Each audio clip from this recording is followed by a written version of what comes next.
ముందుగా అందరికీ నమస్కారం. నేను మిరాజ్. మన ఈవీ షోరూమ్ నందు వీక్లీ ఒక 3 వెహికల్స్ గానీ, 4 వెహికల్స్ గానీ అలా సేల్ అవుతూనే ఉన్నాయి. కానీ ఒక 2 మంత్స్ నుంచి ఇప్పటి వరకు కూడా మనం సేల్ చేసిన ఏ ఒక్క వెహికల్‌కి కూడా మనం ఇప్పటి వరకు కూడా ఏ ఫోటో కూడా అప్‌లోడ్ చేయలే. దానికి రీజన్ ఏంటంటే 3 మంత్స్ బ్యాక్ వరకి మనం టాప్‌లో ఉన్నాం.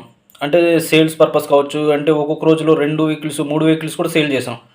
కానీ ఈ 3 మంత్స్ నుంచి బిజినెస్ అనేది డల్‌గా ఉండడం వలన అదొకటి ఒక 3 మంత్స్ అంటే ఒక 1 ½ మంత్ నియర్లీ నేను షోరూమ్‌కి వెళ్ళకపోవడం, సేల్స్ అయితే తగ్గిపోయినాయి.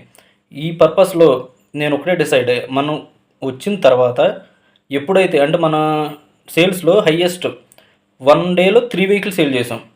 ఆ రీచ్ అనేది తగ్గకుండా ఉన్నప్పుడు మాత్రమే ఈ వెహికల్స్ అనేది అంటే మనం ఒక్క రోజులో 3 వెహికల్స్ ఎప్పుడైతే అమ్ముతామో అప్పుడు మాత్రమే ఈ ఫోటోస్ అనేది అప్లోడ్ చేయాలి అని నేను ఒక నిర్ణయం తీసుకోవడం అయితే జరిగింది.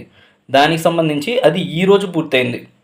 కాబట్టి ఈరోజు మన దగ్గర వెహికల్ తీసుకున్న వాళ్ళు ఎవరైతే ఉన్నారో 3 వెహికల్స్ సేల్ చేసినాం, వాళ్ళ యొక్క ఫోటోలు ఈ రోజు నుంచి మనం ఇంకా ఏ వెహికల్ సేల్ చేస్తాం, ఎవరెవరు తీసుకున్నారు అనేది డైలీ అప్డేట్ అనేది ఇవ్వడం అయితే జరుగుతుంది. ఇలాంటి ఆపర్చునిటీ మళ్ళీ నాకు ఇచ్చినందుకు ప్రతి ఒక్కరికి కూడా, ఈ వెహికల్స్ తీసుకున్న ప్రతి ఒక్కరికి కూడా పేరు పేరున మనస్ఫూర్తిగా ధన్యవాదాలు తెలియజేస్తున్నాను.